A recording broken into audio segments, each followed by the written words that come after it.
Airports are about planes, right? I don't know much about airplanes because I'm a military, but I brought a person who knows a lot about airplanes. So, Denys, what do you think about airplanes? Yeah, they are fantastic, my friends. You can dedicate your life to aviation and you will not be disappointed. Yeah, this is true. What you see here is hangar that was damaged by Russian helicopters. They were firing their unguided rockets into this hangar with Mriya that is located just behind it. And you can see that those holes in the walls were not made by artillery. They were made basically by unguided rockets that were fired from Russian attack helicopters. Also, Russians used to station their troops in this hangar. They used structures located on the Antonov as their barracks. Traditionally, they left a lot of garbage, a lot of feces and stuff like that. There's a huge pile of soap that was found in the hangar, and this soap was never used. Also, today I'm joined with Max, my colleague, my second press officer in our brigade, and my brother. And recently he returned from Severodonetsk, Rubizhne. I think that in my upcoming videos we will talk more about this.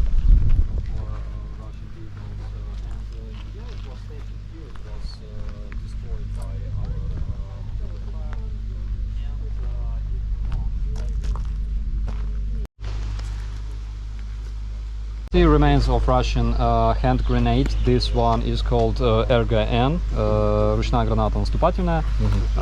And here we can see Russian vehicle that is used to carry troops, and we can see this modern nano invention made in Russian Innovative Center of Skolkovo.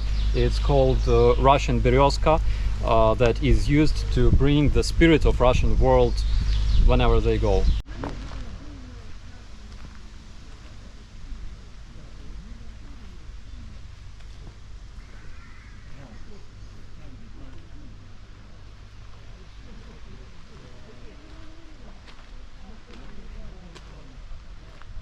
So they used those to make, you know, some kind of plate, and this was inside of their armored vest that burned down completely. What is better, to have a single metal plate, or those many? It depends. For example, if this ceramic plate is getting hit by a bullet, actually it crashes, so you have to replace that.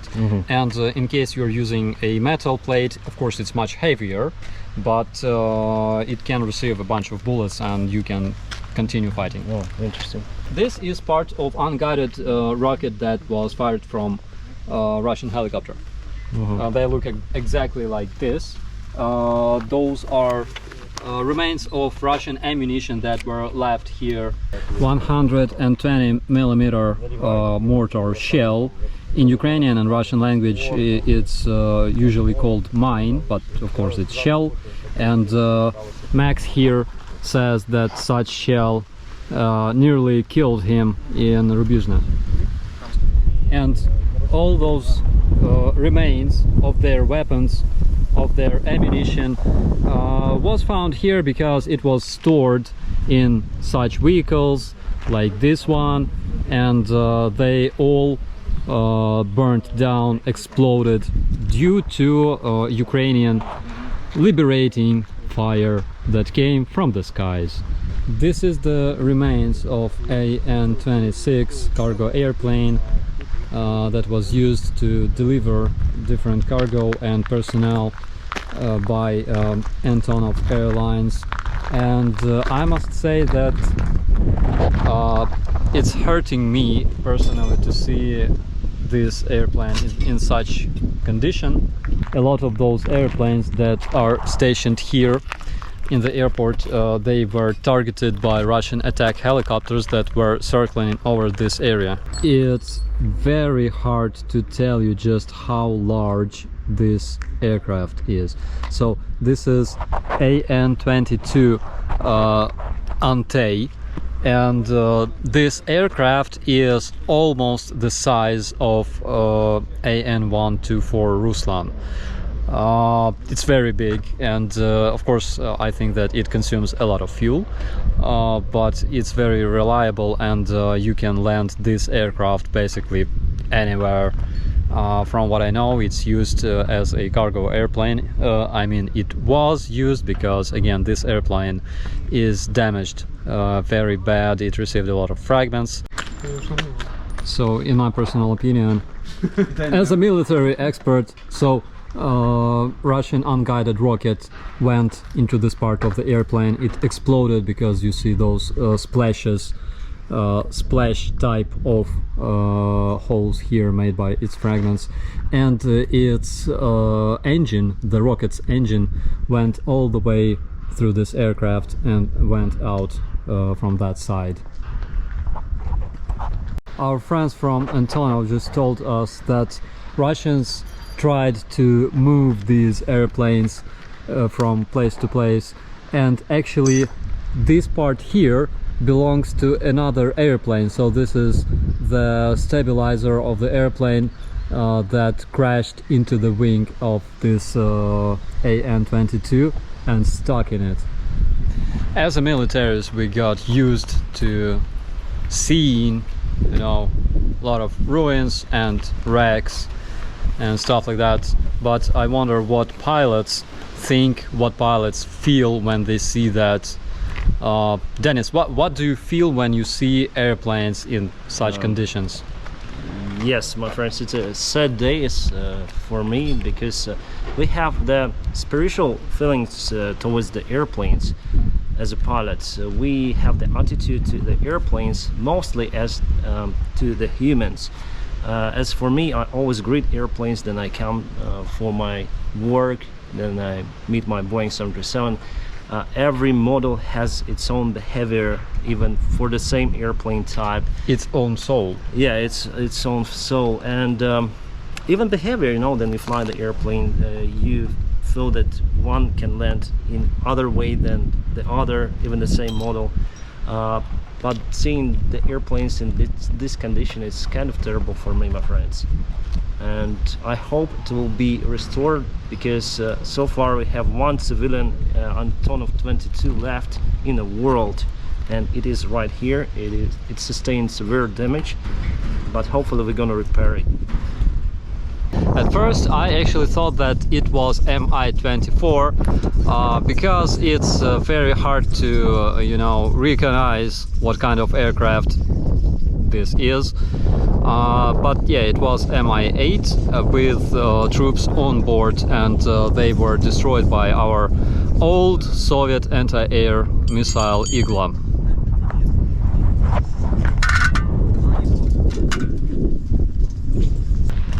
This is part of control panel of Ka-52, and here you can see the altitude of this helicopter, and it shows negative altitude actually, which is kind of funny. And here, by the way, you can see those remains of Ka-52, this fabric that was used in order to build those blades. They had anti-ice protection here, those metal edges, and basically whole blade consists of fabric. Why those blades of this helicopter, why are they made of fabric? Why fabric is used in aviation in general? Well, mainly it reduces the weight, and it can withstand actually more forces even compared to aviation aluminum or the steel or titanium, if you put it in a right way. So helicopter blades should be very light, because they're the parts of the rotation, and here they use the composite materials, maybe not the fiberglass but carbon or something like that. Very expensive actually.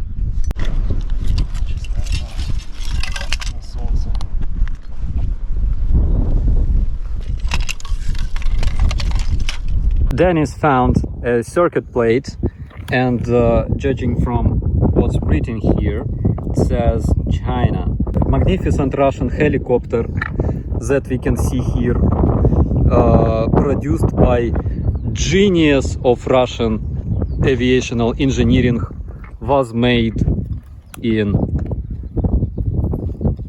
China. China.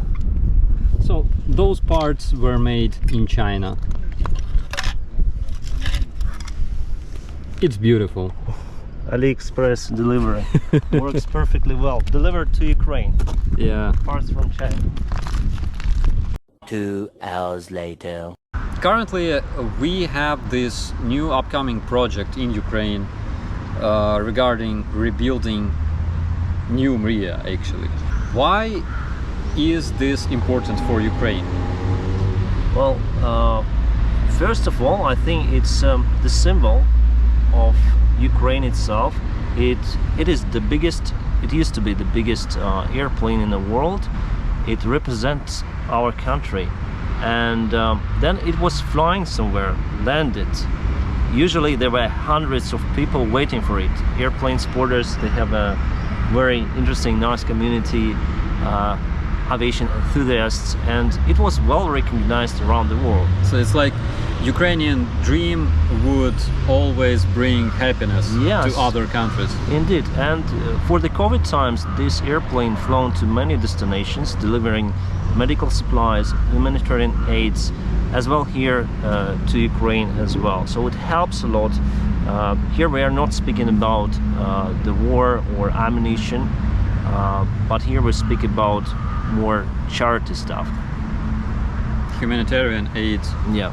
to other countries that suffered from random catastrophic events. Yeah, yes.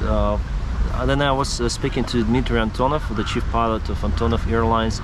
He always said, like, if there is something terrible happens in the world, commercial aviation stays grounded usually, but Antonov Airlines, they fly more because they are used to deliver to help people. That is why we really need that airplane. Also, as for me as a pilot, from aviation perspective, I would like to see that airplane flying again. Still, I think it will be not as efficient as Ruslan, but we need that airplane flying, my friends. Probably I would like to see the ramp on the back of that airplane, because it's to open the nose every time for the cargo load, it's not very convenient, because Ruslan's Antonov's 124, they can do it. They can open the ramp, they can open the nose. For that airplane you have separate rudders, they're split, and the after part was reinforced because that airplane was built to carry Buran, the Soviet shuttle. So I still don't think that we can do the ramp on that airplane without deep modernization of the fuselage. Personally, as for me, I would like to see our cities. We are now in Bucha, right? Yeah. We are filming this video from Bucha, and today it's the first time for me being here after Russian invasion. And after the left city, we saw even in the cafe that we were sitting, there are still holes in the glass in the cafe itself. So you see, Ukraine suffered a lot from the Russian invasion, and that is why I would like to see our cities be rebuilt. Of course, first freed from Russian occupiers, then rebuilt, and after that I would like to see Mriya restoration and redesign probably, and flying again. Actually, I think that we should cooperate with SpaceX Yeah, in order to rebuild Mriya. Why? Because Mriya was built in order to carry Buran, yes. that analog of American shuttle, and I think that it can possibly carry the rockets Yeah. of SpaceX. Yes, I think you can put the SpaceX rocket on the top of the Mriya. I think you can do it and deliver it to the launching platform. Yeah. It can be deliver airplane for Elon Musk rockets. Why not? Mriya could be used for that one. Actually, in Soviet Union there was the project to launch the shuttle from Mriya, from the stratosphere, close to the stratosphere. Indeed. Sounds great. Dear friends, Denys Davydov, thank you for being here, and it's a big honor as your subscriber to meet you here in Bucha, in Hostomel, and I hope that we will make a lot of appearance together in the future. Sure. Yeah. Thank you, very operator much. Starsky, for Thank you so much. opportunity. Yeah, thank you.